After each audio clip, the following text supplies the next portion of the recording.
सरकार की ड्यूटी थी कि हमें एक डंपिंग केंद्र हर एक इलाके में बनाना है जहां मूर्ति विसर्जित किया जा सकता है। आज खंडित विखंडित लोगों के आस्था के साथ खिलवाड़ हो रही है। छठ घाट डंपिंग केंद्र नहीं हो सकते। जो सीवर घोटाला बुराड़ी के अंदर में वो मिट्टी के बर्तन का सीवर डाला गया है और उस बर्तन में इतने इतने पानी आती है। हजारों करोड़ की दिल्ली बुराड़ी क्षेत्र में सीवर घोटाला है। जो गलियां का एक एक गलियों का दो बार टेंडर हो गए, एक बार भी सड़क नहीं बनी। किसी का एक बार बना तो एक बार का पूरे पैसे खा गए। क्यों? तो सरकारी जमीन, चाहे वो 74 की थी, ग्राम सभा की थी, चाहे गौचर की थी, बीडीए की थी, सिंचाई विभाग की थी, पंजाब एक्ट की थी, उस जमीन को आपने किसी न किसी बहाने अधिकारियों के माध्यम से साठ गांठ करके बिल्डरों तक पहुंचा दिया।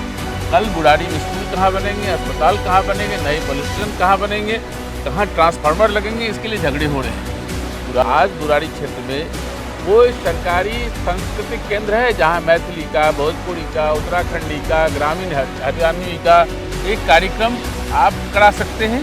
उसके लिए जो आप बुराड़ी के विधायक हैं, आप इतनी सारी बात कर रहे हैं, ये सीवर घोटाला, ये सड़क घोटाला, ये फलाना घोटाला, वो ढिमकाना घोटाला, कंप्लेन कहाँ है? आरोप दिखता है, जनता दिखती है।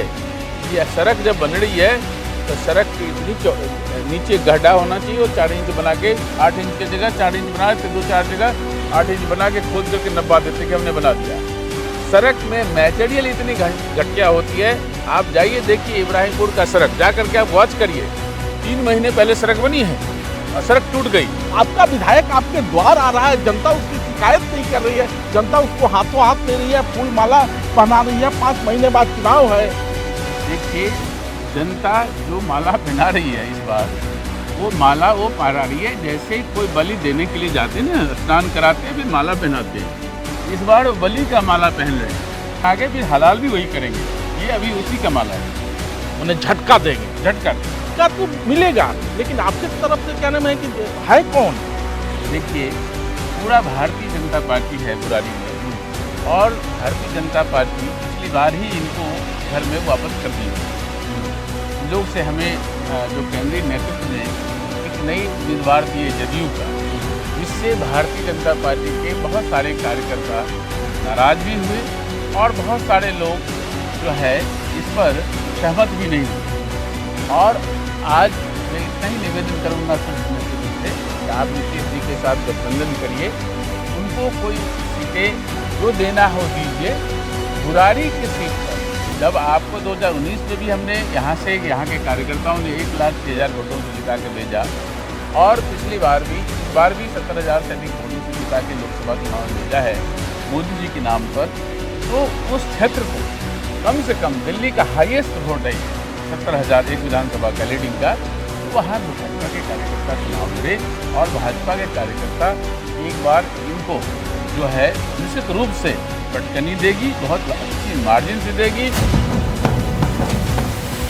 तो मंगरुआ ने सजा ली है चौपाल और ये है यमुना का किनारा और साथ बैठे हैं गोपाल झा जी। कब आए थे दिल्ली गोपाल झा जी? मैं 1989 में आया था, 89 में आया था कॉमर्स से मास्टर डिग्री करके सीए करने के लिए। और 35 वर्ष पूरा हो रहा है। तो सीए तो करे नहीं, कुछ दिन शिक्षण का भी काम किया हमने, अकाउंट्स टैक्स कॉस्टिंग का। हमने जो FITG वाले DK गोयल साहब हैं, SK सिंह साहब हैं, आकाश वाले, उस समय सब ट्यूशन ब्यूरो में जाते थे, पढ़ाते थे। तो पढ़ाते पढ़ाते कुछ छात्रों की समस्याएं ऐसी आई, प्रवासी छात्रों की, जिस कारण से धीरे धीरे करके हम आगे बढ़े राजनीति में और समाज सेवा में। तो उस तरह से जो झुग्गी झोपड़ियाँ, अनऑथराइज्ड कॉलोनीज, पुनर्वास कॉलोनीज, गरीब मजदूर, दलित, इनके बीच में एक जवानी का लगभग पूरा समय हमने प्रभु की कृपा से दे दिया। मैंने लगभग मूछ आ रहा होगा तो दिल्ली की ओर आए थे। ऐसा ही है। ऐसा ही है। गांव कौन सा था? हमारा जन्म स्थान तो देवघर बैद्यनाथ धाम पड़ता है, लेकिन हम पीछे से हम लोग झंझारपुर में लोहना गांव के हैं। लोहना विदेश्वर स्थान एक जगह है जो उस गांव में से हम लोग वहीं से रहने वाले हैं।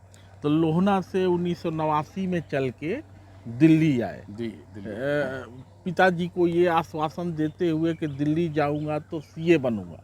जी जी जी, यही था। हमारे पिताजी पूछते नहीं थे वैसे क्या करना है, हम पढ़ाई लिखाई, हम लोग पैदल स्कूल गए हैं 4 किलोमीटर, 10 किलोमीटर साइकिल से कॉलेज गए हैं। और जब आने लगे तो उन्होंने ज़रूर पूछा कि आप कहाँ जा रहे हैं, क्या करने के लिए जा रहे हैं। तो हमने कहा कि हमें सीए करना है। तो उन्होंने एक बार कहा कि कलकत्ता भी अच्छा है इस काम के लिए। तो हमने कहा कि दिल्ली, क्योंकि उन लोगों के जमाने में लोग कलकत्ता की ओर ही ज़्यादा जाते थे। तो हमने कहा कि मुझे वहाँ जाने से इंस्टीट्यूट का हेड ऑफिस वहीं है और वहाँ पर ज़्यादा कंफर्टेबल होगा। तो और दिल्ली थोड़ा एक्सपेंडेबल है, कलकत्ता ऑलरेडी बसी बसाई शहर थी, तो हम दिल्ली। नहीं, कलकत्ता उस जमाने में सैचुरेट करने लगा था, यहाँ तक कि बंगाली भी जो ना, बंगाली जो इंटेलेक्ट थे, जो प्रोफेशनल थे, वो दिल्ली की ओर मूव करने लगे थे। हाँ, ऐसा मान सकते हैं। लेकिन हम दिल्ली आके गए तो उस समय कलकत्ता से साफ सुथरा दिल्ली थी और उसमें स्पेस था दिल्ली में। तो यहाँ पर एक आदमी को रचने बसने के लिए एक ज़्यादा सुविधाजनक स्थिति थी। पढ़ाई लिखाई से संबंधित थी। कुछ लोग जो पहले आए थे उनका भी संपर्क था, तो उनका भी मुझे लगा कि दिल्ली में बेहतर कर पाएंगे, इसलिए आए। गोपाल झा से ये सारे सवाल इसलिए कर रहा है मंगरुआ, क्योंकि मंगरुआ भी, गोपाल झा 1989 में आए होंगे, मंगरुआ 1993 में आया था। कालका जी डीडीए में रह रहा था। हमारे एक रूममेट थे संजीव झा, और संजीव झा से बार बार गोपाल झा के विषय में मंगरुआ सुनता था। मैथ के बहुत अच्छे टीचर हैं, मैथ के आए थे सीए की तैयारी करने, लेकिन बहुत बच्चों को आपने पढ़ाया है। जी, मैं अकाउंट्स, टैक्स, कॉस्टिंग पढ़ाते थे। तो उस समय जो हायर जो विद्यार्थी होते थे, तेज विद्यार्थी, वो उनका डिमांड में था। इसलिए कि हम जब आए थे तो हम लोग दिया और लालटेन में पढ़ के आए थे, बिना बिजली के पढ़ के आए थे, मेहनत से पढ़ के आए थे। और एक समझिए कि उस समय का यूनिवर्सिटी में टॉपर्स में से अब जो भी रैंक रहा 1 to 10 में, उस टाइप से एमकॉम किया, बीकॉम ऑनर्स में भी टॉप करके आए थे। तो जब दिल्ली में आए तो बीकॉम ऑनर्स तक को पढ़ाने में वैसे लगा जितनी मेहनत से पढ़ाई की थी, जो जैसे हम ये सब पढ़े पढ़ाए हैं। तो इसलिए और लोगों को कैसे पढ़ाना है, ये थोड़ी सी ज्ञान हमने घर में अपने गांव में फ्री एजुकेशन क्लास 4-5 साल दिया था, वो थोड़ा नॉलेज हो गई थी। और टीचर्स का जो है काम मुझे पसंद भी आया था, इसलिए क्योंकि टीचर्स है कोई कुछ भी बना सकता है, लीडर भी बना सकता है, प्लेडर भी बना सकता है, एडवोकेट भी बना सकता है, डॉक्टर भी बना सकता है, इंजीनियर भी बना सकता है, आईएएस और भविष्य खराब भी कर सकता है। मैं समझता हूँ टीचर कोई भी भविष्य खराब करने की इच्छा में नहीं होता है, लेकिन निश्चित रूप से गुरु का आशीर्वाद और उनके अगर आप भावना से आप खिलवाड़ करेंगे तो उनसे अगर आप कष्ट पहुंचाएंगे तो उसका आपको नज़र भी लगेगा। ये गुरु के शिष्य परंपरा है। बड़े बड़े राम हुए, कृष्ण हुए, अपने गुरु के चरणों में हमेशा मत्था टेके। वो व्यवस्था धीरे धीरे कम हो रही है, जिससे हमारे जो बच्चे हैं उनमें थोड़ी सी सभ्यता, संस्कृत और शिष्टता की कमी आ रही है। हाँ, तो ये शिक्षक के पेशा से अचानक राजनीति में, और विशेष रूप से उन लोगों के लिए आप काम करने लगे जो कि झुग्गी झोपड़ी के वासी थे, अचानक किस तरह का रुझान, झुकाव? देखिए, जब एक खास करके बिहार से, उत्तर प्रदेश से, बिहार का मतलब झारखंड, उत्तर प्रदेश का मतलब उत्तराखंड का माइग्रेशन 90 के दशक में बहुत तेज़ी से हुआ। और वो कोई शिक्षा के लिए आए, कोई स्वास्थ्य के लिए आए, कोई रोज़गार के लिए आए। तो मल्टीपल काम दिल्ली में लोगों के लिए समस्या खड़ी हुई कि उनके कोई देखने वाला नहीं था, रखवाला नहीं था।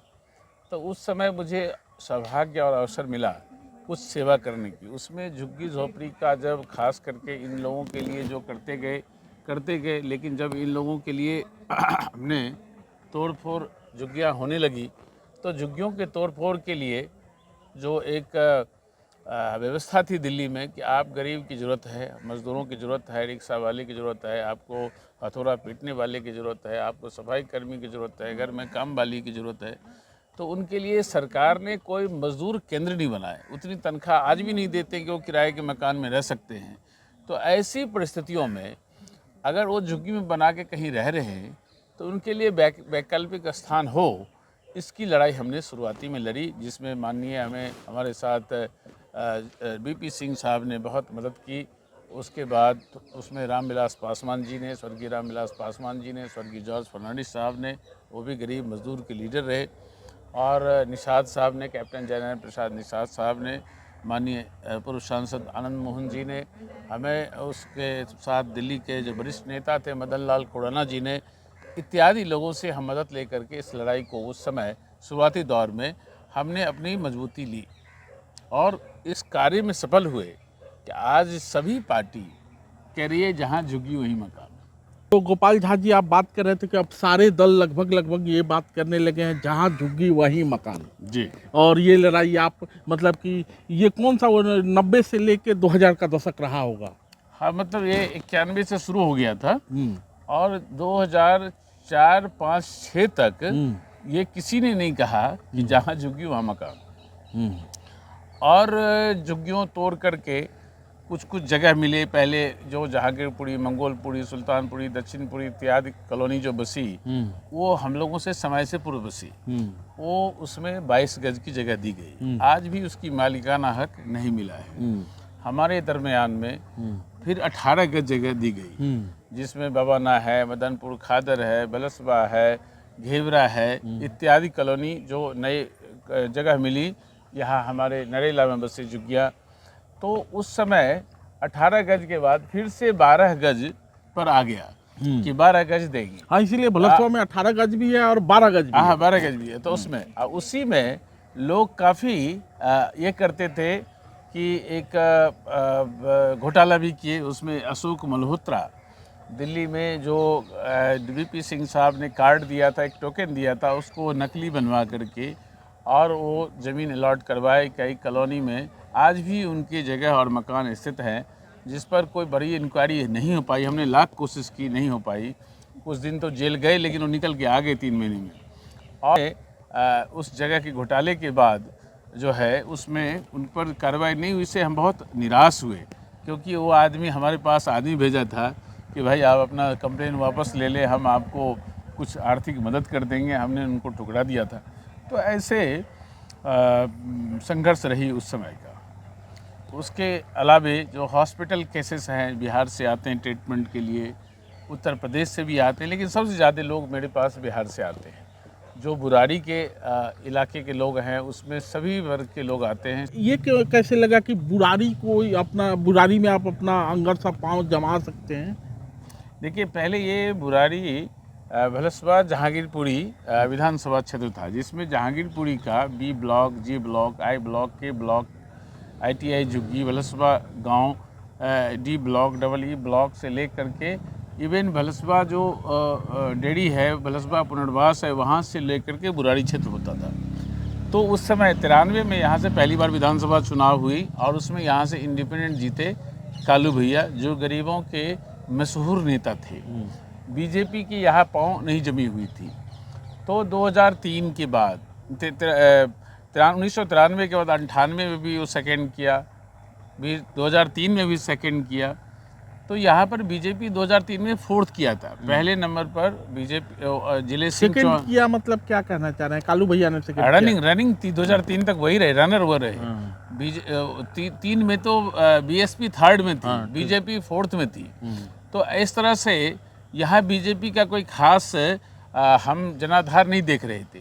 तो मैंने सोचा कि एक नए क्षेत्र में जा कर के मैं काम करूं, जहाँ पर ज़रूरत भी हमारी है और धीरे धीरे जो एक लीडर है वो इतने प्रयास कर रहे हैं जो जीत नहीं पा रहे हैं और भाजपा के सपोर्ट हो जाएगा तो उससे हम इस क्षेत्र को भाजपा में कन्वर्ट कर पाएंगे। और ऐसा भी था कि आज़ादी के बाद 2007 तक भाजपा का कोई पार्षद भी इस क्षेत्र से नहीं जीता था। गोपाल झा जी, आपको एक चीज़ याद दिलाना चाहूँगा कि चूँकि आप बुराड़ी और सक्रिय राजनीति की बात कर रहे हैं, इसके पहले आप साउथ में भी चुनाव लड़े थे एक बार। देखिए, साउथ में एक ऐसे ही साउथ में एक ट्रेनिंग पीरियड में बहुत जगह जाना हुआ, बहुत तरह से मिलना हुआ। तो वो संगम विहार का इलाका था 98 का, है ना। तो उसमें हम लड़े थे, तो वो ज़बरदस्ती लड़ाया गया था मुझे कि आप यहाँ से लड़िए, देखिए क्या है। तो उस समय ज्ञान भी नहीं थी मुझे चुनाव कैसे लड़ा जाता है, लेकिन उसमें हमारा बहुत रुचि नहीं था। लेकिन जब से हम बुराड़ी आए तो पूरे रुचि के साथ हमने रुचि लिया, और इसको बुराड़ी के जनता के साथ हमारा एक पारिवारिक संबंध बना करके उनके हॉस्पिटल केसेस में, उनके अन्य कार्यों में, बिहार के कुछ मामले होते हैं, कुछ यूपी के होते हैं, कोई उत्तराखंड के होते हैं, वहाँ तक हम उनके लिए छोटा मोटा प्रयास अपने स्तर से करते रहते हैं। जी, भाजपा ने आपको मौका दिया पिछले विधानसभा चुनाव में। जी, 2015 में हमें अवसर मिला, वो थोड़ा हम लेट अवसर मानते हैं। 2008 में हमने जब यहाँ एक ज़मीन तैयार की भाजपा की जीतने के लिए, तो उसमें माननीय राष्ट्रीय अध्यक्ष राजनाथ सिंह जी, प्रदेश अध्यक्ष डॉक्टर हर्षवर्धन जी लेबर चौक पर आए, और उस समय से पहले हम उन लोगों का दिल्ली में कई जगह बड़ी सभा करवा चुके थे, और एक माहौल बनी हुई थी। उस समय हम उम्मीद करते थे कि पहली बार हमें अवसर मिलेगा और हम जीतेंगे, लेकिन वहाँ पर हमें अवसर नहीं मिला, और जिनको मिला उनको भी अब यहाँ की जनता ने जिताया, सभी को सहयोग समर्थन उन्होंने प्राप्त किया। लेकिन 2013 में दुर्भाग्य से वो हार गए, और वहाँ पर से पहले साल 2 साल पहले जो आँख में हरी चश्मा डाल करके, सूखी घास डाल करके एक पार्टी खड़ी हो गई, जिसके चपेटे में बुराड़ी के लोग आ गए। और फिर 2015 में जब हमें अवसर मिला, तब तक बुराड़ी की जनता की चश्मा उतर नहीं पाई थी, और जिस कारण से हम भी हार गए। ये गोपाल झा जी जिसको हरा चश्मा आप नाम दे रहे हैं, हरे चश्मे के बरक्स लोगों ने भगवा चश्मा पसंद नहीं किया, और वो नई पार्टी थी, नई पार्टी पे लोगों ने भरोसा किया। और आप जो हॉस्पिटल वगैरह का काम बता रहे हैं, हॉस्पिटल का काम, शिक्षा का काम, ये काम, अब तो कोई काम ही नहीं बचा है दिल्ली में। हॉस्पिटल सुधर गया, स्कूल सुधर गया, तो करेंगे क्या आप? क्यों? देखिए, ये इसके अलावे बहुत काम थे। शुरुआती दौर पर लोगों की एक वोटर आईडी बनाना, एक श्रम नहीं, कार्ड- मतलब ये मानते हैं आप कि अब ये काम नहीं बचा है? नहीं, मैं बता रहा हूँ, वो वोटर आईडी बनाना, एक आधार कार्ड बनाना, एक उनके राशन कार्ड बनाना, एक पेंशन बनाना, ये सब एक बड़ा काम था। इन्होंने जो वादे किए, इन्होंने जब पार्टी बनाए तो कहा कि हम निष्पक्ष और स्वच्छ राजनीति करेंगे। हर पार्टी करती है गोपाल और जी। उसमें एक नई चीज़ थी, लोगों को लगा कि शायद अन्ना हजारे साहब के चेहरे पर, बातों पर विश्वास करते हुए इनको अवसर दिया। और एक जो दिल्ली में इन्होंने सपने दिखाए, हम इतने स्कूल खोलेंगे, इतने कॉलेज खोलेंगे, सिक्योरिटी नहीं लेंगे, बंगले नहीं लेंगे, हम गाड़ी नहीं लेंगे, और इसके अलावे हम इतने सीसीटीवी कैमरा लगाएंगे दिल्ली में, हम इतने चीज़ की डेवलपमेंट करेंगे, लोगों को लगा कि शायद ये अच्छा कर सकते हैं। लेकिन आज देखिए, दिल्ली में 2015 से 11 lakh applied ration card pending है गरीबों का।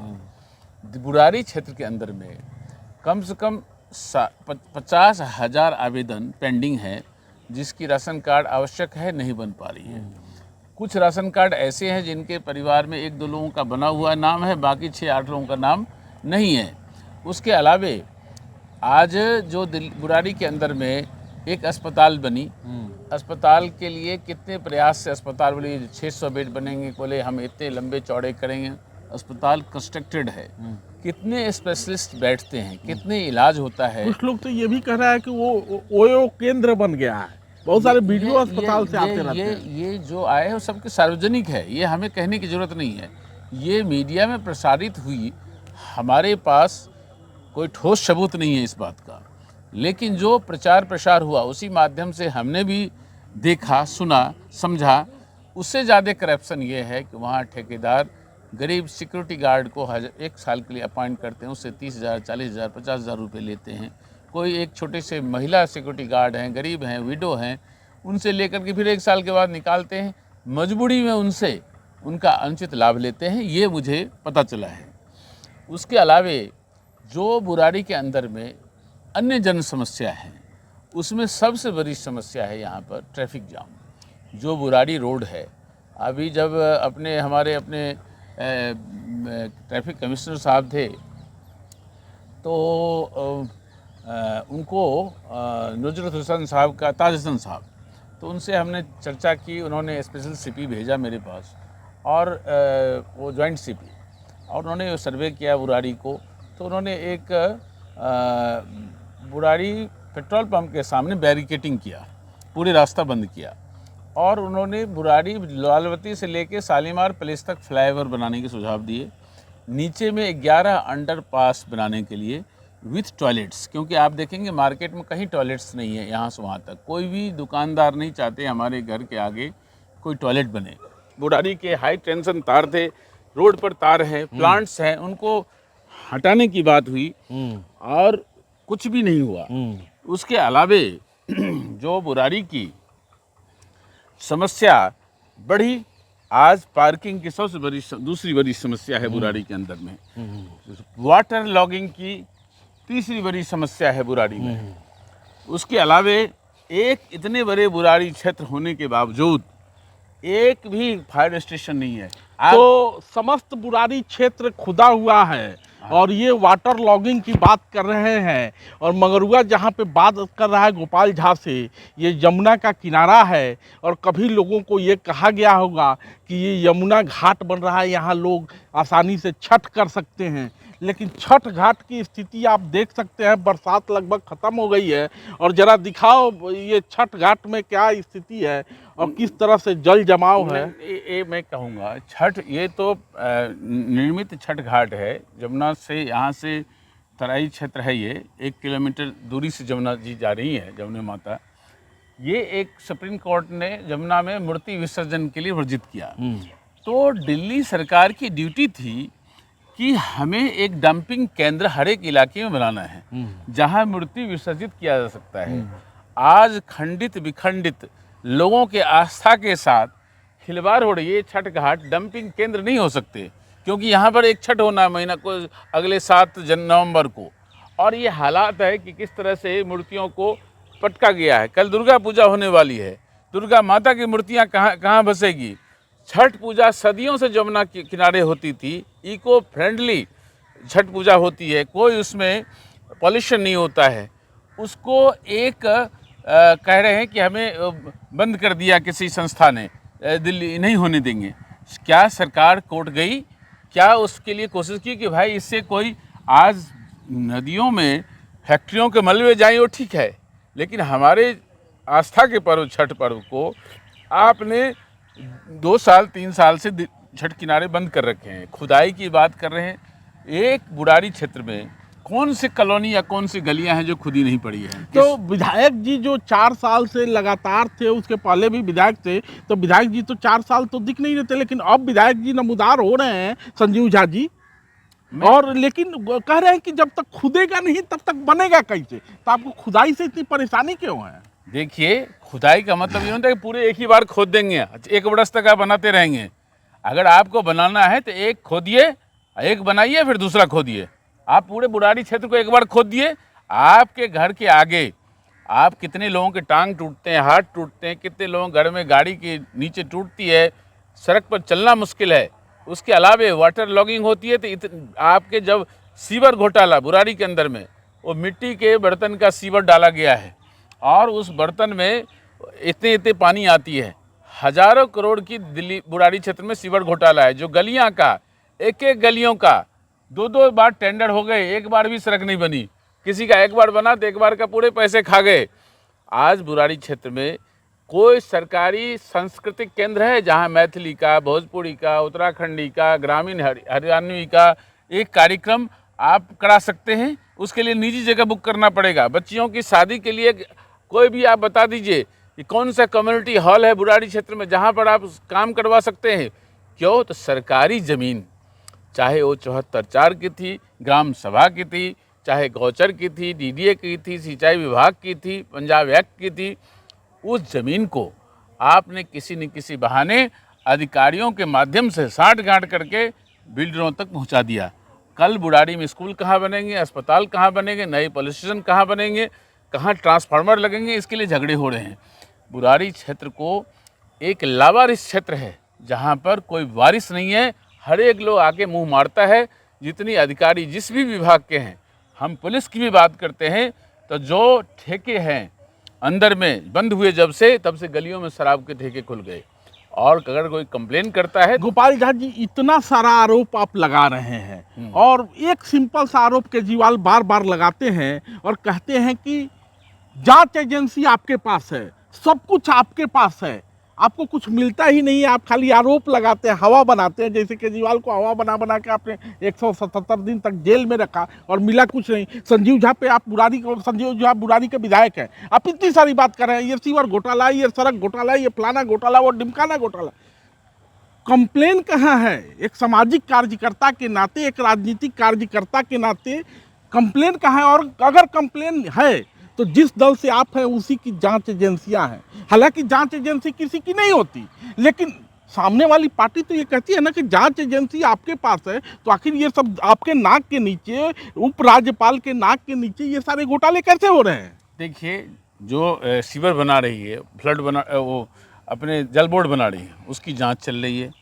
जो ये सड़क फ्लड का चीज़ें हैं, उनकी भी कंप्लेंट्स गई हुई है। कंप्लेंट्स अगर, और एसीबी चीफ से हमने आज भी बात करने का प्रयास किया था कि क्या अपडेट उनके हैं, उसको रात में हमने बैठक रखी है इस पर, जो पीछे कंप्लेन दी है उस पर क्या कार्रवाई हुई, आगे और क्या क्या एडिशन करना है, जो जो हमारे पास आई है फैक्ट्स अपने एक जनता के माध्यम से।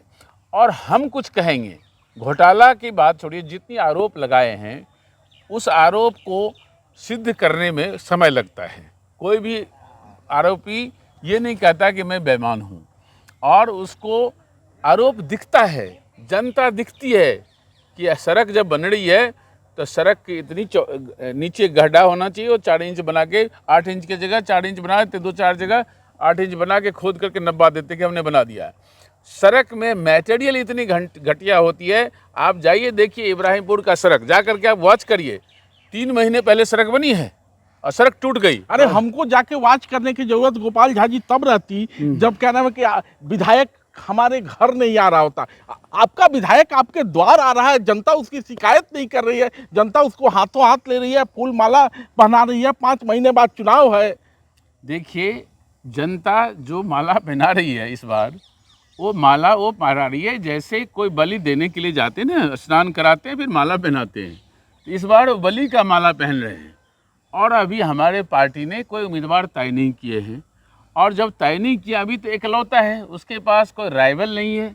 इनके पास जो भी क्षेत्र का खुदा हुआ गलियां हैं उनको बनाने का काम है, तो अपना गली बनवाने के लिए माला पहना रहे हैं, और माला पहना के फिर हलाल भी वही करेंगे। ये अभी उसी का माला है, मैंने झटका देंगे। झटका देंगे। आप हलाल वाली भाषा बोल रहे हैं गोपाल झा जी, झटका देंगे। झटका देंगे, झटका देंगे, पूरा झटका। और लेकिन क्या नाम है कि झटका तो मिलेगा, लेकिन आपके तरफ से क्या नाम है कि है कौन? देखिए, पूरा भारतीय जनता पार्टी है बुरारी में, और भारतीय जनता पार्टी पिछली बार ही इनको घर में वापस कर दी होती। संजोग से हमें जो केंद्रीय नेतृत्व ने एक नई उम्मीदवार दिए जदयू का, जिससे भारतीय जनता पार्टी के बहुत सारे कार्यकर्ता नाराज भी हुए, और बहुत सारे लोग जो है इस पर सहमत भी नहीं हुए। और आज मैं इतना ही निवेदन करूंगा शीर्ष नेतृत्व से कि आप नीतीश जी के साथ गठबंधन करिए, उनको कोई सीटें जो देना हो दीजिए।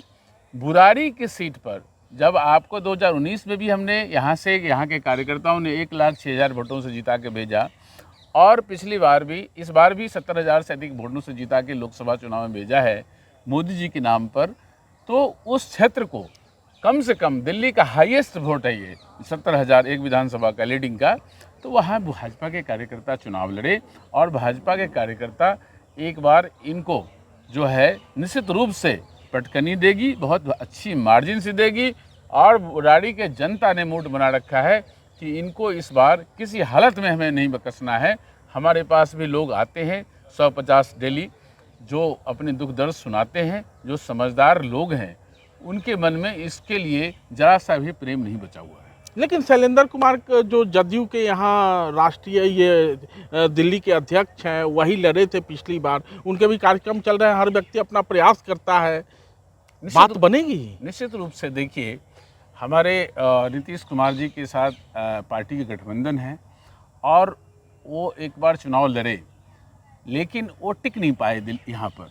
जो 4 साल, पिछले 4 साल कोरोना जैसे महामारी में कभी उन्होंने दिखाई नहीं दिया, अपने कार्यालय तक को भी यहाँ से वापस लेके गए। अब जनता के बीच में वो जाना कितना उचित समझते हैं वो तो जनता बताएगी या खुद बताएंगे, क्योंकि इस गठबंधन पर मैं टिप्पणी करने का अधिकार नहीं रखता हूँ। नहीं, गठबंधन पे टिप्पणी क्यों, वो तो बड़े नेता करते हैं, लेकिन आपका पूरे दिल्ली में आप काम करते रहे हैं। गोपाल झा जी, बुराड़ी को आपने अपना कार्य क्षेत्र बनाया है और कोरोना तो चला गया। चलिए गोपाल झा जी, घाट से थोड़ा इधर चलते हैं, नहीं तो मच्छर वच्छर काट लेगा तो डेंगू भी हो सकता है। और पता नहीं क्या नाम है, फॉगिंग वॉगिंग कुछ हो रहा है कि नहीं बुराड़ी क्षेत्र में? देखिए, फॉगिंग वगैरह होने से भी समस्या का हल नहीं है। फॉगिंग अगर हर एक समय थोड़े कोई करेगा, सप्ताह में 1 बार 2 बार 3 बार लोग फॉगिंग कर देते हैं, उससे सारा समस्या का हल नहीं होगा। उसी जैसे पानी देखे होंगे, पॉल्यूशन कम करने के लिए आप देखेंगे रोड पर पानी छिड़कते रहते हैं, उससे कितना पॉल्यूशन कम हो रहा है। सबसे बड़ी समस्या है कि डेंसिटी दिल्ली का बढ़ गया। आप आप चले जाइए मुकुंदपुर, चले जाइए झरोदा, चले जाइए स्वरूपनगर, चले जाइए IP कॉलोनी, वहाँ एक घर में छौंका मारता है तो 4 घर में जाता है। उसी तरह से एक घर में बीमारी होगा TB तो 4 घर में जाएगा वो। विधायक जी का आवास लंबा चौड़ा हुआ कि नहीं? कुछ बुराड़ी में बनाए कि नहीं? ये तो लोग जनता से पूछिए, मुझे पूरा, हम तो उनकी आकार प्रकार से देख रहे हैं, आकार में जितनी वृद्धि हुई है उससे लगता है कि सब कुछ बढ़ा है, ऐसा मैं उम्मीद करता हूँ। ऐसा मैं उम्मीद तो गोपाल झा से लंबी बातचीत हुई और चुनाव, चूंकि केजरीवाल जेल से बाहर आ चुके हैं, आतिशी ने शपथ ले लिया है। आतिशी सिंह शपथ ग्रहण के बाद आज मुख्यमंत्री कार्यालय गई थी और वहाँ उन्होंने एक कुर्सी रखवा दी कि इस कुर्सी पे मैं नहीं बैठूंगी, इस कुर्सी पर तो अरविंद केजरीवाल ही बैठेंगे। तो एक कहीं है कि भरत की तरह मैं दिल्ली की सत्ता चलाऊंगी और अरविंद केजरीवाल जब 4 महीने बाद जब दिल्ली की जनता उनको जिता के भेजेगी, हाथ पे मेरा मुख्यमंत्री ईमानदार लिखवाएंगे कि नहीं गोपाल झा जी आप? देखिए, जो चीज़ें हैं वो सभी के सामने हैं। मैं 1-2 चीज़ें रह गई हमारे कहने का। देखिए, 3 व्हीलर वाले ने सबसे ज़्यादा इनको प्रचार किया। आप किसी भी 3 व्हीलर वाले से बात करिए, 3 लाख के 3 व्हीलर को दिल्ली में आज भी 7 लाख में ब्लैक होता है, उसके नंबर प्लेट ब्लैक होते हैं। जिसने इनकी शादी, कोई इसका सगा नहीं जिसको उन्होंने ठगा नहीं। उसी तरह से जो कहते हैं हम दिल्ली के बेटा हैं, और बेटा है 7-8 साल से वृद्धा पेंशन दिल्ली में बुराड़ी क्षेत्र में कम से कम 40,000 ऐसी बुजुर्ग महिलाएं जिनकी दवा कोरोना टाइम से बंद हो गई, उनके लिए व्यवस्थित करना है। एक नए फार्म नहीं निकाल लें उनको देने के लिए। उसी तरह से जो इनके प्रतिनिधि हैं, लोग हैं, बुराड़ी क्षेत्र में कोई ऐसा काम नहीं किया, सिर्फ बिल्डर्स के स्ट्रक्चर्स बढ़ाने के अलावा। जैसे एक परिवार में 4 लोगों के लिए भोजन है और 10 लोग परिवार में हो जाए तो 6 लोग तो भूखे रहेंगे। उसी तरह से इन्होंने बुराड़ी क्षेत्र में बिना शिक्षा, स्वास्थ्य, पानी, जल, सड़क, अन्य सुविधा बहाल करने की किए बगैर एक पॉपुलेशन को बेवजह बना दी। जिस तरह से ये अभी बना रहे हैं सीवर लाइन, जब तक किसी कॉलोनी का लेवलिंग नहीं होगा तो सीवर का लेवल कैसे रहेगा? आज कितने लोगों के मकान नीचे चले गए, एक का मकान ऊपर है, एक का नीचे है, कल फिर से लेवलिंग होगा तो बात निकलेगी तो दूर तलक जाएगी। और अभी तो बातचीत की शुरुआत हुई है। मंगरुआ 2011 में इंडिया अगेंस्ट करप्शन की पहली बैठक हुई थी, जिसमें अन्ना हजारे भी थे फॉरेन प्रेस क्लब में। वहाँ से अन्ना आंदोलन को कवर करता रहा। और जब जंतर मंतर पर, जिस जंतर मंतर पर कल केजरीवाल पहुँचे थे, उसी जंतर मंतर से उनकी शुरुआत हुई थी। वहाँ से तिहाड़ पहुँचे, तिहाड़ से बाहर आए हैं, फिर जंतर मंतर गए हैं और जनता की अदालत में जाएंगे। जनता क्या फैसला करेगी ये जनता को तय करना है। लेकिन मंगरुआ को एक पंक्ति याद आता है जो दिग्विजय सिंह बार बार कहा करते थे, खाता न बही केजरीवाल कहे सो सही। ये उनको लगता है, बाकी अब जनता को नहीं लगता है। अब उनकी बातों का उतना ही वैल्यू है जैसे कोई पेड़ से एक डाली पर कुछ अपना चिड़िया चू चू करके दूसरी डाली पर बैठ जाती है। वो समझते हैं कि ऐसे गली गली चिल्लाने वाला, इतना सीना ठोक के बोलने वाला और इतना बेशर्म कोई आज हिंदुस्तान में मुख्यमंत्री नहीं हुआ जो जेल जाने के बाद भी कुर्सी नहीं छोड़ा, और किसी भी ऐसे कार्य नहीं हुआ जिसमें घोटाले नहीं हुआ। तो केजरीवाल के बेशर्मी की बात तो आपने गोपाल झा जी कर दी, लेकिन रिंकिया के पापा का काम नहीं गिनाए। हम लोग इतने देर से बात कर रहे हैं। देखिए, सांसद का काम दिल्ली में बहुत कम है, लिमिटेड काम है। जो केंद्र सरकार की काम है दिल्ली में, वही काम सांसद के थ्रू होती है। सांसद का एक लिमिटेड फंड है, 5 करोड़ का फंड है, 10 विधानसभा है। उसमें अगर 25-50 लाख का एक विधानसभा में काम हो तो उससे वो दिखेगा नहीं, क्योंकि एक विधानसभा में विधायक के माध्यम से, अलग अलग माध्यम से सैकड़ों हजारों करोड़ आते हैं। सारा अधिकार डेवलपमेंट का उनके पास है, खासकर अनऑथराइज कॉलोनीज में, झुग्गी झोपड़ियों में, जहाँ ऐसा व्यवस्था है। तो उसमें केंद्र सरकार की तरफ से आप जैसे मेट्रो का है, हाईवे का है, ये सब जितनी भी अभी देखेंगे दिल्ली के परिप्रेक्ष्य में अनेकों डेवलपमेंट का काम हुआ है। बुराड़ी में हमें ज़रूर एक सेंट्रल स्कूल का डिमांड है, जिसमें कह रहे हैं कि झरोदा में बनने वाला है। कुछ हमारे जगह डीडीए का जगह है मुकंदपुर में, उनकी जगह से कुछ लाभ हो जाए। दिल्ली के बुराड़ी जनता विहार मुकंदपुर निवासियों का वहाँ पार्क और सुविधा हो जाए। जो केंद्र सरकार के पास जो सांसद हैं वो एक ऐसे प्रतिनिधि हैं जो बहुत दिल्ली के गरीब कॉलोनियों में नहीं कर सकता है।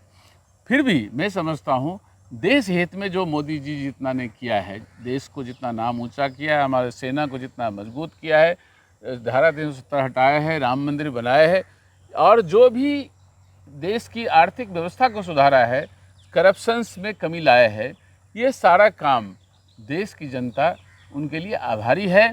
और भारतीय जनता पार्टी के जो हमारे अभी विद्यमान प्रदेश अध्यक्ष है भाई वीरेंद्र सचदेवा जी, वो 2 बार जिला अध्यक्ष रह चुके, प्रदेश में कार्यकर्ता हैं, बहुत पुराने कार्यकर्ता हैं भाजपा के।